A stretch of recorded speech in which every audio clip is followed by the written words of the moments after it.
We're really excited to have these two speakers to tell us how to make ARDs less hard.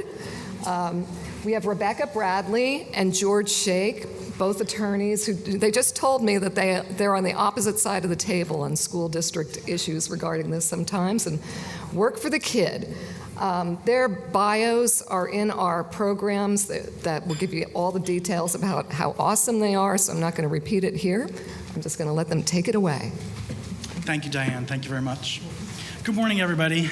Good morning, Becca. Good morning. As Diane shared with you, Becca and I practice education law, and I represent parents 100% of the time, and Becca represents school districts 100% of the time. And this is the only way we know each other, is that we found ourselves across the table from each other at school districts in special education meetings. And very quickly, we learned that we have very similar philosophies about how to practice law and how to focus on children. And so for over 3 years now, I think, Becca and I have been at dozens and dozens of meetings across from each other. And she's never been anything but civil and professional and focused on solutions. And that's why when my clients talk to me about what to expect, and I know Becca is on the other side, I can tell them it's going to be about the rules and regulations and respect and focusing on what's best for the child. And so I trust that you're going to get a sense of how well we work together today in our presentation. And we thought we'd start with a brief explanation of some of the terms that we use regularly so we don't lose you behind. Becca, can you help us with that? Yes. So how many people here know what an ARD is? Okay, super. For those of you who don't, it's an admission review and dismissal committee. It's a meeting of groups of individuals knowledgeable about a student that come together to work on a program for a student with a disability.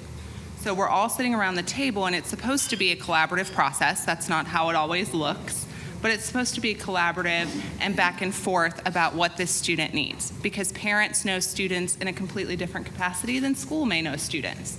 And so what parents are seeing at home may or may not be consistent with what the school is seeing, and this is an opportunity for all stakeholders in this child's life to get together.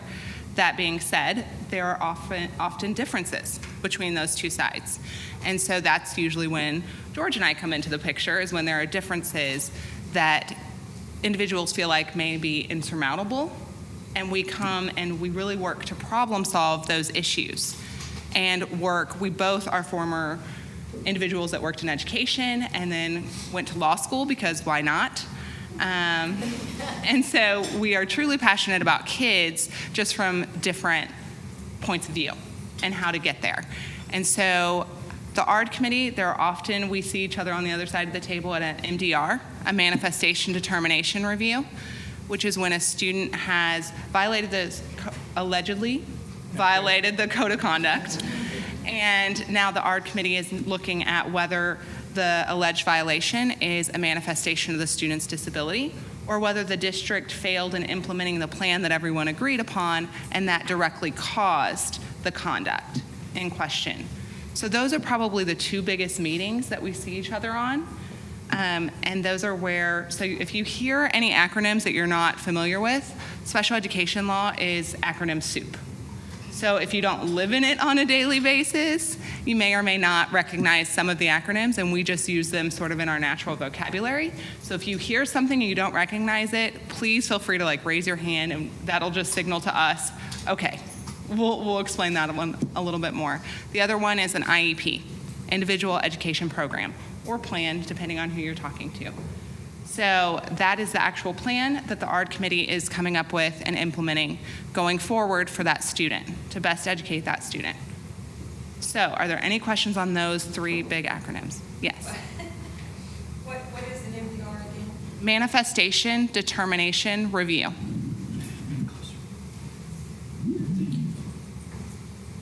And that happens after a student discipline incident. So, like George was saying, we really come across when two parties have either tried to work it out, the school district and the parents have tried to work it out, but feel like there's something that could be done better. or they have different perspectives on things.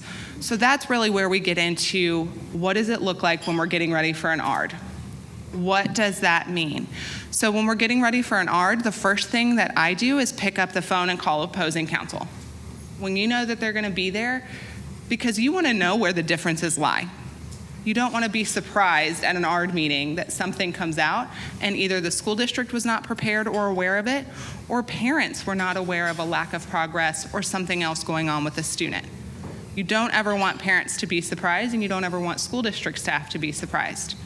So that's really where we pick up the phone and we get involved and we start the problem-solving process.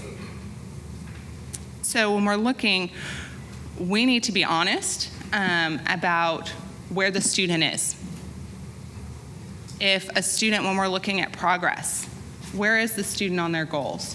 What does that look like? What has the school district done to address each of those pieces? And we need to have an honest evaluation of that. And the same would be when I call George, I would expect an honest appraisal of what he believes the student is facing and what the parents' beliefs are. So you'll see we speak a lot in my client feels. This is my client's perspective, because it's not about us as individuals, it's about our clients and what their perspective is. And so I'll pick up the phone, I'll call George, I'll say, here are the issues as I see them. He'll do the same thing. And so then we'll try to figure out, okay, what do we actually agree on? Do we agree on simple things like, well, I call them simple things, but sometimes they're not. Eligibility. What is the student's actual disability? Sometimes there's discrepancies there, whether a student is emotionally disturbed versus autistic. And what does that look like for their programming? We look at, okay, let's come to a consensus on the easy things that we know we agree on, because that's usually a good starting point.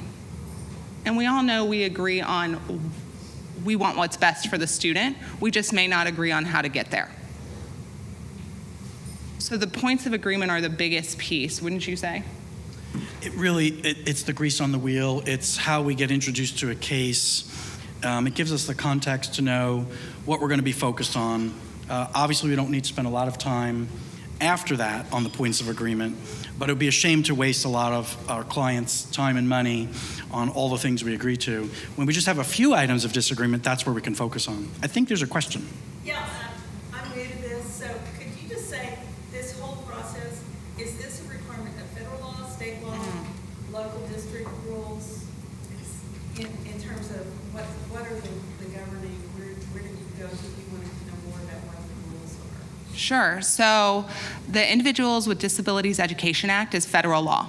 That's your starting point for special education law. Then state law they've been given some discretion in what that looks like. So Texas, for instance, they're the only state that calls them ARDs. Everybody else calls them IEP meetings. So state law comes in and fills some of those gaps. And then your districts will have policies that support all of that. The board policies online, and they may even have like a special education guide that they've created with sort of their best practices as a district, because districts of different sizes, co-ops, different people may have different rules that they apply to across the board. So the starting point, and if you're looking for a really good resource, I'm going to go ahead and plug Region 18's Education Service Center Legal Framework. It's the easiest place to go to look for a specific school district, what laws govern them, if there's anything special there. They also have a side-by-side that aligns the IDEA on one side, then you'll have Texas state law, and then you have Texas regulations.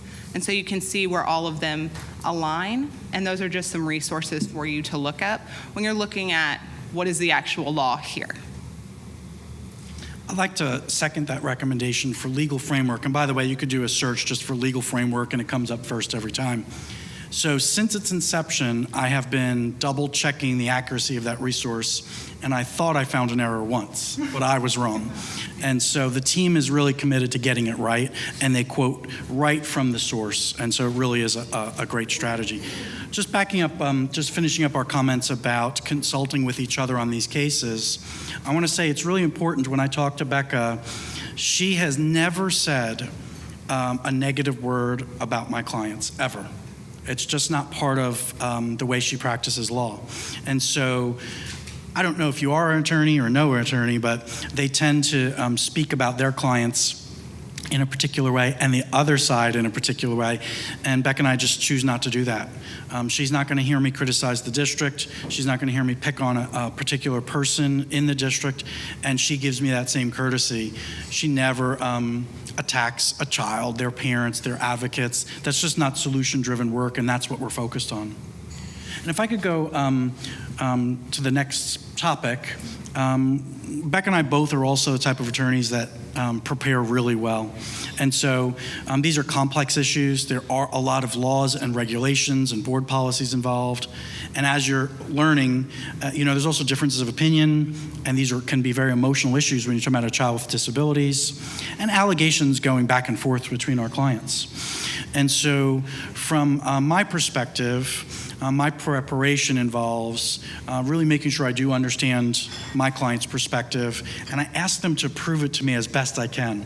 And so a parent of a child with disabilities has recollections of various meetings and tests the child has undergone, and so I just ask for those documents. That's just the fastest way for me to ascertain the most facts possible. And then I make sure I'm up to date on whatever regulation, law, or board policy controls the situation. And then I get a feel for what's going on at the moment. And so unfortunately, many times a parent in distress is about to go to a meeting, say in 30 minutes or tomorrow, or their child's about to be expelled from school. It's a pretty intense situation. So one of my goals is to try to reframe the schedule if at all possible. And someone like Becca is awfully good at making sure that we have enough space to operate. If we give our clients just a little bit of time and space, that gives Becca and I some time to understand and catch up with everybody and determine some of those things we were just talking about. Is, do we have areas of agreement? What are our areas of disagreement, and how do we get through those? I also try to manage expectations. I get the sense that Becca has used a lot of these strategies with her clients too. There are just certain situations that are going to be resolved in a particular way or not. I only have so much authority to support my positions when I call Becca and make a strong argument about why something should be. And for me, and I think one of the reasons why Becca and I work well together is when we go to one of these very tense meetings, I know my clients are prepared for the procedure. It gets very formal when attorneys are involved. And they also understand the types of substantive discussions we're going to have at that meeting and we're not going to have at that meeting. And so you'll hear later what happens when things go off the rail. But that's the preparation I take on without, I guess, telling me any trade secrets. Do you see anything different on your side, Becca? So for me, a lot of it is getting all of the stakeholders, because on the school district side, there are several individuals involved. You often have related service providers, your speech therapists, your occupational therapists, who see different aspects in that child. You may have a physical therapist that comes in occasionally. The student may have a visual impairment, so what does that look like? And then getting the diagnostician. Who did the testing? Are they still around? Because I'm not a diagnostician by trade, so I need that individual to help me understand a little bit deeper about the child. Now, I've looked at enough evaluations by this point that I can get a sense of who that child is and where they're from, but I want to talk to the people that are there with that student whenever possible. So I like to bring those people around the table to say, okay, what is your perspective here? Let's make sure we're all on the same page before we walk into a room with parents who may or may not be on the same page. It's getting all of those stakeholders there in one room, letting them be heard, because sometimes it's about an individual has a concern that hasn't been heard.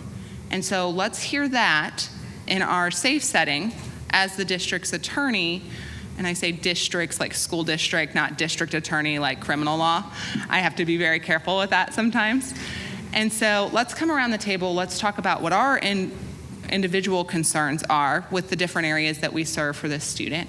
And then let's get together and come up with the best plan we can on the school district side so that we have something to present to parents, or we have a response to parents' concerns.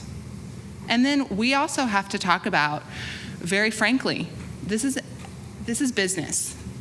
Yes, you are invested in this child, but emotions have to come out of it. So whether you and parent had an exchange in the parking lot, that's not what this is about today. And that becomes really difficult to have those frank conversations. And it's easy for me to come in and say because I'm not there on a daily basis. So I also have to be understanding to meet them where they are and then move them forward. And that's not always easy. School staff are very invested in a child, very invested in their perception of a child and where they want the child to go. And when that's different from parents, it becomes very personal to them. And so an ARD meeting can be very emotional. And we're trying to take that out of it and be sensitive to those emotions prior to that time so that we can all move forward in a professional and business manner. So that's more of what I'm working on, is getting everybody on my side on the same page, making sure that the appropriate people are sitting in the room and those that may not be beneficial to the process. So I've had to say, for instance, when a parent doesn't like an individual, we may have to say, okay, do you need to be in this meeting? Is that going to be productive to be in this meeting? For either of you, is it fair to put you in that position and have that parent be very emotional and have potentially sent emails that are very emotional? Or is it just better for the collaboration to excuse you if legally we can? There are legally required members, so we can't always excuse everyone. But there are ways to work around that, and we have to be frank with each other if we think like, hey, this one teacher's the problem. Parent and this one teacher have a very different viewpoint and they do not get along, and they refuse to get along, and they're not gonna get along with just that person in the room. Okay, well, how can we work around that? And so it does become uncomfortable sometimes, but I'm protecting the teachers as well as the school district when I'm saying, I don't know that this is productive for you in this moment. It's not to be mean and it's not to exclude them. It's just to say, I think we need to move forward. Becca, can I jump in there for a second? This is a really helpful point, I think, to demonstrate to you all how we could work together. It's a pretty sensitive matter for me to pick up the phone and tell Becca, my client thinks that one of these individuals is the devil incarnate. And so what the assumption I make when I talk to Becca is that it's just a conflict of personalities. And the first thing I try to do is let Becca know, I assume that whatever educator's involved in this case has the best of intentions, has done nothing that they've been accused of, but like Becca said, focusing on productivity, is it possible for this one time that we just give someone a break from this parent, my client? And that's the position I take with Becca so that she knows I don't want to attack anyone. And the district doesn't have to acquiesce to that request. The district can fill that room with as many people as it wants who the parent doesn't like or is intimidated by.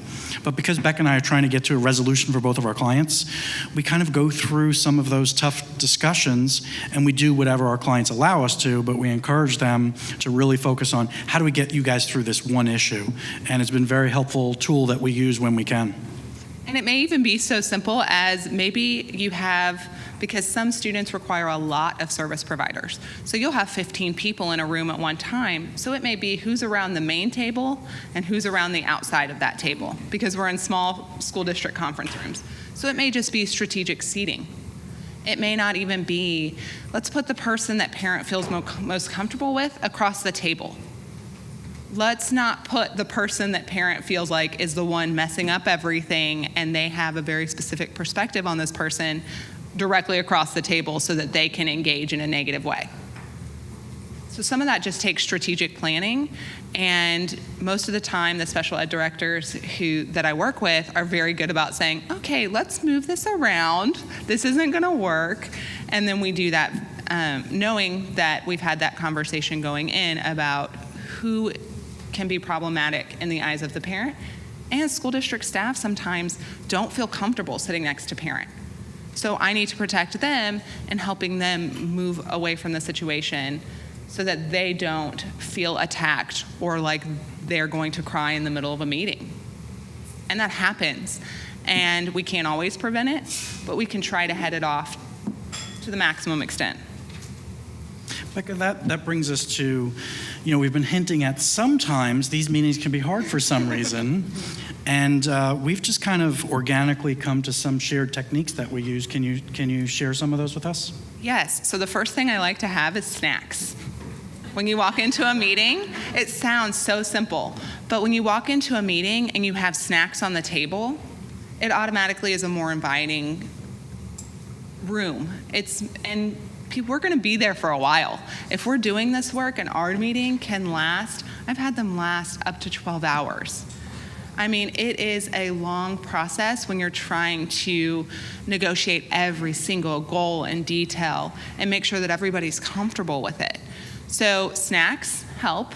Sometimes I like to put, in especially tense situations, a picture of the child in the middle of the table.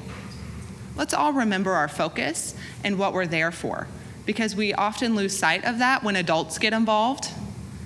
And so let's try to take the adults out of it and make sure that we're only talking about the children. And then the other thing are breaks. Strategic breaks. So there have been meetings we've been in we've literally sat down, done introductions, and we feel like something's wrong in the room, and we're going to take a quick break, and we haven't even started. But because we can read that something's off, we'll step out. 30 seconds in, he'll step out with his client, I'll step out with my client, whatever needs to be done, and then we'll sort of reset and come back. Breaks are not a bad thing, especially if they're not, an hour and a half, if you're trying to get things done. So use them strategically. If you see somebody getting emotional, I've had teachers who feel very emotional, or if they feel attacked in some way or uncomfortable with what's happening, I'm going to stop right there and make sure that I'm taking their temperature on what their concerns are. So let's take a break. Let's have a frank conversation about it off to the side, and then let's pull it back together and see if we can get it done. What else do you think works well, George? Well, just picking up on breaks, you're talking about a conference room that was probably designed for 6 people, and we've been in there with 22 people, and the temperature control isn't always what we want it to be, and we'll go 3 or 4 hours at a clip, and it's easy for Rebecca and I, who do this for a living, to push through, but it's awfully inconsiderate for someone who needs much more frequent, we call them bio breaks. They've got to take care of something, and they're very embarrassed to speak in front of a large group of people, and their boss is there. And so I think Becca and I do a great job in reading the room with the amount of time we've been sitting, the amount of progress we make, and also something always causes a point of friction that's unexpected. And Beck and I are very quick to politely interrupt anything and lock eyes and say, hey, is now a good time for a break? And we always immediately agree. And that allows you to reframe that emotional moment. And so each of us are with our clients kind of reviewing the game plan, how much progress we've made, what's next, maybe a point of friction. And I can work with my client without embarrassing them in front of the school staff and maybe explain why someone else in the room was right besides maybe my client. Or maybe I could acknowledge that they were right, but we need to consider how close we are to finishing and getting so much of what they've asked for, and the pride of the person who feels attacked by everyone, and just work on those good negotiations that you all do in your daily lives. We're doing during those breaks, and I think we've resolved some cases that we never thought would get resolved because of how we use those strategic breaks. Another technique that I like to use with professional attorneys, I have to say Becca really does epitomize what I look for in a partner to get things done, and that's tag teaming. And this occurs in numerous ways. Now, let's be honest, we represent opposed clients, and our loyalties can't be compromised in any way. And I feel like Becca and I are great at constantly advocating for our clients with each other. But in the heat of a moment, when you're talking about one of those meetings with 22 people, someone is a little emotional. And it's never been me or Becca for some reason, but someone gets emotional. And it could be one of those moments where we're going to really lose the group and we're not going to be able to focus on the child. And sometimes it's my client. And because of a pattern that's occurred, say, for the last hour or two, I've spent all of my collateral in asking my client to wait a minute, hold on, be patient. Maybe their allegations are really intense and they feel like their child's safety at issue. And I've really used up all my ability to ask my client to be patient.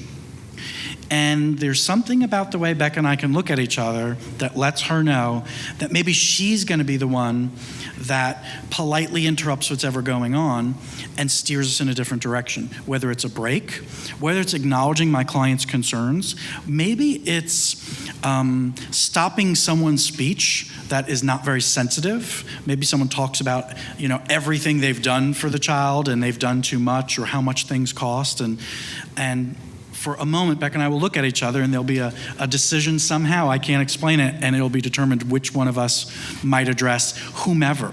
And there are times that I know, and Becca will never tell me, but I know there is maybe a school principal or a teacher that has crossed a line, and I'm the only one in the room who maybe can address it.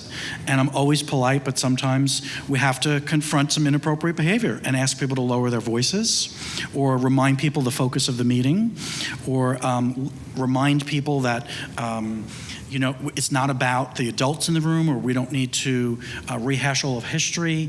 And this tag teaming approach just develops organically. You don't get it automatically, but it makes all the difference for the child when you have folks in the room that not only understand the law and the procedure, but how to look into a room of very emotional people and still help them focus on what a child needs.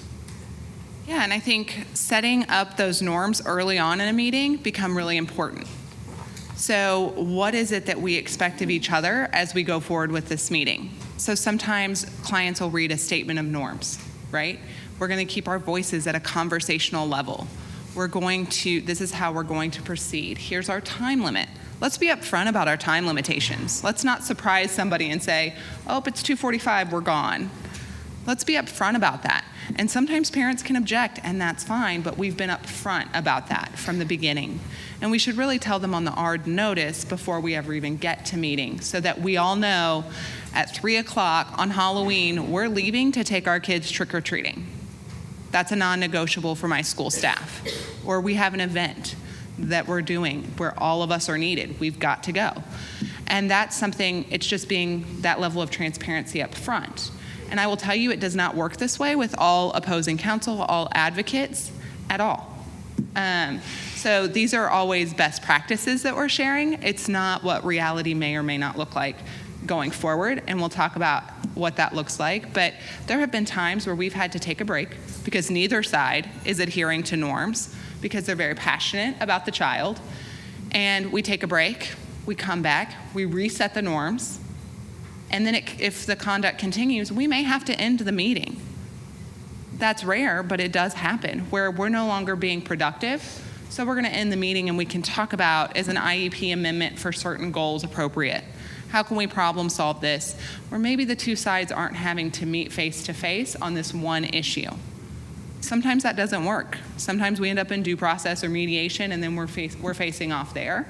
But we do our best, because it's more cost effective for school districts, if we can problem solve it up front in a mutually agreeable solution. So when we do it, I can tell you that some people know special ed really well in the school realm, some people do not. So explaining that and each individual's role before you get into that room become really important. General education teacher, you are so great. We really appreciate you being here. Please speak about your class. Because when we get into problem solving and a gen ed teacher throws something out there that may or may not be appropriate, it may not help us move forward.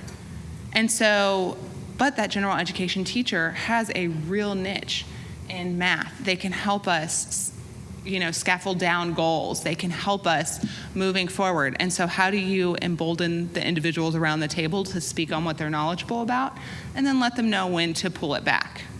I have sat in ARD meetings, and this has been what I've done. I've leaned back from the table, like, please stop. We're not gonna go there right now. We may get there later. We've also taken things out of order because we know these are our easy points of agreement. Let's start there, build momentum, and then get to those points of disagreement so that we have that collaboration going in to the later part of a meeting. I'd like to echo some of the points that Becca shared. First, we understand that we do have a unique working relationship. There are other school attorneys that I work well with, and some don't seem to be focused on what's best for the child, in my opinion. And I hear stories from school attorneys about folks in my position that do go into meetings and treat staff inappropriately and do raise their voice and do threaten and do fire off complaints to various agencies without even picking up a phone and asking Becca if the school would agree to what they were asking for. And so if we're going to focus on children, to treat this like some type of court proceeding or adversarial process, when these folks make up a team together, they are one unit together. And so yes, they've chosen to hire counsel, but part of my job in representing my client is to help them work with their counterparts for the betterment of their child.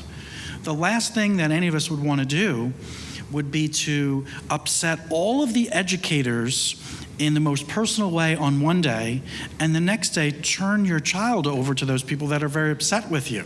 Now, people care about children, and I don't expect that anybody would harm a child, but if we want this close working relationship and we want the child to be well educated and cared for, why would we be attacking each other with attorneys in front of maybe a teacher's boss? Sometimes, multiple layers of administrators are very aware of an ARD meeting, and we could be jeopardizing someone's career with an offhanded comment. And so my clients understand the real value in that team building with the team, regardless of whatever feelings have occurred. The idea that when Becca is on a case, I'm able to convince my clients that we're going to be focused on their child and everything's going to be okay, gives me great ability to be flexible with my client and focus on their goals. And so I just want to echo what Becca shared there. Now, we've talked a lot about focusing on the child, so I'll start us off with some thoughts. This IEP that we're describing is a child's special education plan. It involves all of the elements of a child's education plan, and it's very specialized and individualized for that child. So I describe this document that we create together to my clients as a document in the smallest font possible with just about 1,000 blanks and checkboxes. And so I find it much more complex than a home mortgage or the purchase of a car. And so Becca and I have mastery of this document. We know all those moving parts, but a lot of the people at the table don't know most of them. And so I think it provides us an opportunity to negotiate and to really tailor a plan for a child and respect all the minds in a room. And so there's occasionally a client of mine who wants something written in a very particular way. And in looking at Becca's face, I could tell she's confused. She doesn't know why my client would ever want to use a particular word. And maybe to several of us in the room, it even sounds negative or confusing or ambiguous. But what I'm doing and what I think I'm watching Becca's, by her eye movement, do is processing, is it accurate? Is it inaccurate? Is it harmful to the child? Is it helpful to the child? Will it help get all these folks in a position of agreement? So I know if I hear a recommendation from my client or anyone else at the table that's helpful, I'm listening. And it may not be my idea. It may cause problems for people, and so maybe it's not the best idea, but if it's helpful, if it seems to be helpful, I want to hear it. And that's the attitude I take towards all the school professional. If the parent's asking for something and it sounds like it's helpful, let's discuss it. If it's harmful, no matter whose mouth it came out of, including mine, if I realize what we're requesting is harmful, I try to speak up right away and say, I think this is problematic for this student in this way. And if my perception's accurate, we quickly can dispatch anyone's idea that would be harmful. But there's a lot of things that come up that are somewhat neutral, that someone in the room thinks is critical for a child, a few people think it might help, and the rest of us think, I don't think that matters at all, how we check that box or write that word. But if key stakeholders really invested in something, whether it's a principal or a teacher or my client, the parent, I want to stay open to that. And so Becca and I have found a lot of gray space in these kind of neutral terms, neutral decisions that isn't going to harm anyone, and probably it's just a semantic idea. And so I think Becca is a real master at asking her client in front of everyone, does that something we can do? Would that be harmful in any way? And so I'm able to kind of tap my client who wants to keep arguing their position to hang on and be quiet. We might be there. And so that's one of the ways I think that we focus on a child, is just being willing to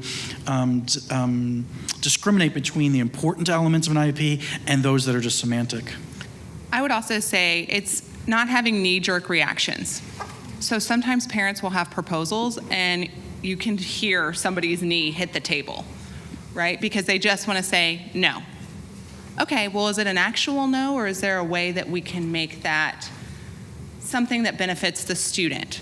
So if we have two juxtaposing ideas, how can we combine that? How can we work together to massage that, to get that to a place where everybody's comfortable and it's good for the student?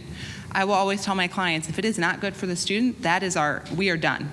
We are walking away. We've had parents insist on things that we do not feel are beneficial to the student, and we've said no. And we'll go to due process to defend it. We'll go wherever we need to go to defend our decision because we don't feel like it's good for the student. That doesn't usually happen with George. I don't think it's ever happened with George as far as him wanting something or proposing something that would be harmful to the child. But it does happen, and you do have to say no. Now, there are ways to be creative and find solutions around that without saying no automatically. But to say no without any data, to say no without a legitimate reason is not going to get you there. You need to have something to back it up. So if I'm saying no, this student does not need to go to lunch with these peers, I need to know why. I need to know it's because this student may have bullied those peers, or this student may have been bullied by those peers. I need to know why we're saying no before we say no. And sometimes it's obvious, and sometimes it makes sense, and sometimes it takes a break. Let's take a break. Let's figure out, first of all, what is parent actually asking for? Do we truly understand it? And second, is this okay or is this not? Sometimes my client can say, no, we don't have a problem with that in front of everybody, and sometimes they may need to say, we need to talk about this. I've got a concern. And we'll take a break and we'll do that in that moment. And sometimes we table things. If we're not going to get it done, it's not going to be productive, we'll table it and we'll come back. Now that means another meeting, which you see school staff go, oh, another meeting, because that's another time teachers are out of their classroom. But it does have to happen on occasion. I know we're very short on time, and we've covered several of our strategies throughout. So I'd just like to leave you all with a few creative solutions. I would say some of these are advanced, but we'll put them in terms I think that you'll understand. We come to situations that we feel like we're about to call at an impasse. And in lieu of declaring these folks are unable to come to an agreement, Becca and I start scurrying from our bag of tricks for really creative ideas. One example that Becca reminded me of is there's a concern and a disagreement about what kind of program a child should receive. And we have the ability to do something very temporary. We can place a child in a program or allow access to a program for a brief period of time. Perhaps we're wanting to do an evaluation of the child or get medical records before we make a final decision, and we also want to see if the program really is a good fit. In education we call that a diagnostic placement, but it really is a Band-Aid, and the idea is we don't have to argue about this. We can try something temporarily, take some data, and also give Becca and I a little breathing room to figure out how do we get these folks in agreement about other issues. And I mentioned evaluations. That is a great strategy when it feels like we're really at an impasse about people's perceptions of the child's abilities and challenges. And that's a really fundamental issue in trying to pick the right services and program is, do we even know what this child's disabilities are? And Becca and I don't really have strong opinions about that. Our clients do. And if they can't come to an agreement, we look for ways to get maybe more accurate and current information for them all to view together. And sometimes that's all it takes. I think, too, talking to private providers. So parents often have this whole group of people outside of the school setting that they're consulting with, that are helping them. Let's get consent, whether it's a doctor, whether it's an occupational therapist, speech therapist, physical therapist. Let's talk to those providers and see if what they're seeing is different. Because when we have a home setting that's looking very different or is reportedly looking very different than our school setting, we need to figure out how to generalize that. This student will be out of school at some point and needs to be productive, whatever that looks like for that student. And so how do we get them there? And sometimes you have students, I know there's been a lot of research on this recently, that hold it together so well at school, and when they get home, they just fall apart. So we're seeing a phenomenal student at school that's making all of this progress, who's doing really well. What mom and dad are seeing at home is a student who's destroying the house because they've maintained their behavior all day. How can we help them when they go home? There's in-home training, there's parent training, there's different evaluations. Let's talk to those private providers and see what they're doing at home to make sure that we're all being consistent. We don't want, you know how kids play parents against each other? They'll go to one and say, oh, mom said I could do this, and dad's like, that doesn't really sound right, but if mom said it, well, you get the same thing from kids between school and parents. They'll tell parents, this is what happened at school. Well, that doesn't feel right, but we'll do it at home if that's what they're doing with your iPad at school. Well, then they talk, and that's not at all what's happening. So that communication link is really important, and how we can assist to be consistent across all settings. How can we truly be a team to benefit the student? Evaluations are huge. Let's make sure that our evaluations are good and consistent as a school district. Let's make sure we know who we're talking about when we're in that. If we need to change a team member, we may have to do that. So if, for instance, George's clients, if mom works better with school district, maybe we have mom only come. We also get into a difficult situation with divorced parents when they don't always agree on what students want. So sometimes it's really helpful when you have somebody like George on the other side of the table sitting between the parents to sort of be that mediator for the parents, and then we're not having to jump into that. And being upfront. Your minutes are a great tool to document, hey, parent said this, school district thinks this. Just because you put it in a minute, because that's what parent thinks, doesn't mean it's true or accurate. So documenting that, just make sure that school district, you're having your side in there too. And the same goes with school district may say something, parent disagrees, and that's how we write it in there. Minutes can revolve around that discussion and be a true and accurate representation without it being every sentence is gospel. That's not how it works. So sometimes that's an easy way to make parents feel heard or make school district staff feel heard. Put it in the minutes. And then go in and observe students. Let's have different folks watching this student. Let's figure out what's going on in the classroom. Are we collecting data consistently? Is the paraprofessional collecting data the same way that the teacher is? Or are we calling two different things progress? What are parents' expectations of data? What's our communication look like with them? We've done communication logs that have solved problems because parents just wanted to know what the kid was eating at lunch. Okay, let's put a communication log in and make sure that the student's eating. What are ways we can get creative with that communication and help rebuild that trust? Because ultimately, I don't want to be there in an ARD meeting 6 years down the road. I want to be there once, as necessary, and then step out. Our goal is to allow that collaboration to grow without us, which means really fostering that communication between those two parties and figuring out what works and what doesn't work. And then sometimes, this is a very unpopular one, changing a campus. If there has been something that is so broken in that relationship that it cannot be solved, we have to think about how can we change that campus? How can we help with those stakeholders on that campus? How can we try to rebuild that collaboration? And that's the ultimate goal, is to make sure the student has an appropriate plan and that the school and the parents can work together moving forward. If you upset a parent when that kid is 3 years old and they're gonna be with you until they're 22, do you know how long that makes for that child's education for all of the school district? So how can we start early and make sure that we build that collaboration early on? We've been talking about ARDs. What do we do when we have a 504 with a rather mishmash type of plan that might be part written, part understood?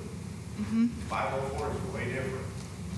504 is very different. For those of you that don't know, Section 504 of the Rehabilitation Act of 1973 is what's being referenced. It's another not special education, but it's another law for students with disabilities. It's federal law. It has a lot less guidance. It has a lot more wiggle room. It's accommodations, not modifications. So an IEP can modify a student's curriculum, can modify their education. 504 is just giving them specific tools to help them have equal access to their educational environment. So it is very different. I do not like the plans that have understood elements because there's a lot of misunderstandings.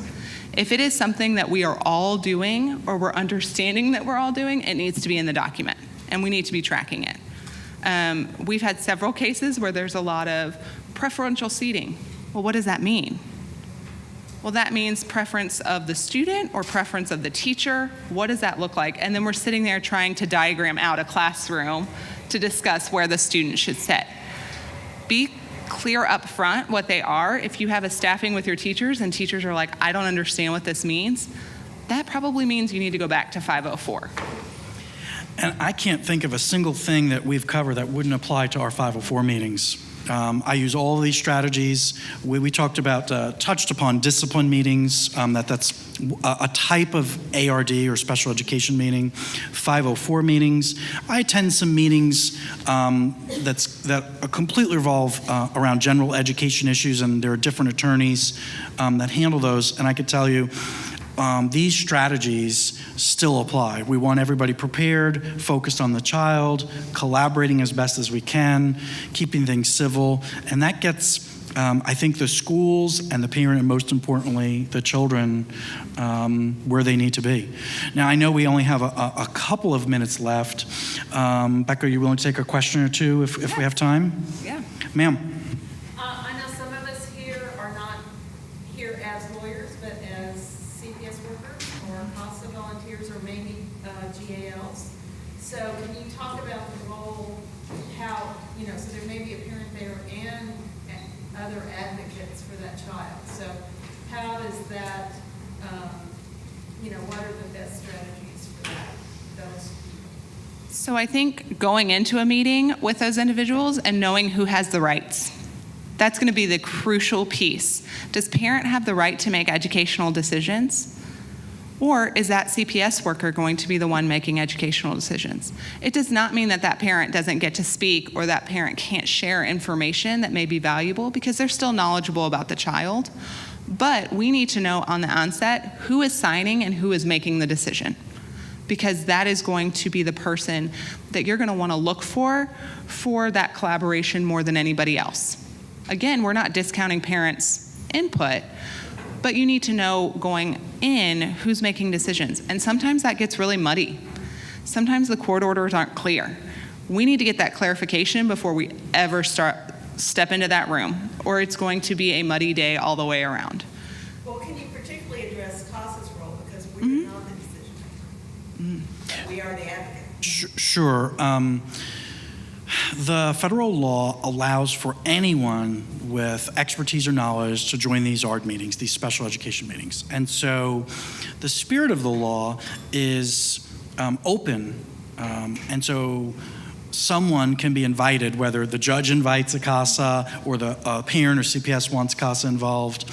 In my experiences as a school employee, as an officer of the court, I've been appointed an attorney ad litem in similar cases. I've worked closely with CASA and CPS, and I think it really does start right where Becca said, which is making the determinations. And then those parties outside of the ARD committee should really be connecting with each other. So if I'm an attorney ad litem, I've had extensive communications with Child Protective Services, the CASA worker, the school district, well before an ARD meeting. I really want to know everyone's knowledge and expertise about the child and what their level of involvement is going to be about educational decisions. And so sometimes as a new CASA, I think if you're able to attend the meeting and listen, you'll really be able to learn a lot about what's going on in school and everybody's concerns. Now, maybe you have particular information that no one else has shared yet about a change in medication or a new behavioral symptom or some concerns from a foster parent that is very concerned about homework. And so certainly, if you fill one of those roles, you can be gathering information that an ARD committee would find very useful. I think it's, for me, to learn the basics about child special education program is critical. What are the child's eligibilities? You might call them disabilities or disability carriers, but what is the school and what did that ARD committee say this child's disabilities are? What's their level of programming? So you'll learn about terms like mainstream, that means they're 100% in the general education environment, or self-contained, this is a very disabled child who's only with children with disabilities. Do they receive speech therapy, occupational therapy? These are really basic points of information that I think everybody has got to know, and in my experience, many people don't outside of the ARD committee. When we talk about those other players like CASA, CPS, attorney ad litems, guardian ad litems, they're not really sure of those, and it's very intimidating. But I would try to get a thumbnail sketch of what the education program is, and I think the ARD committee would be a great place to begin. I hope that helps. All right, thank you. Thank Thank you very much.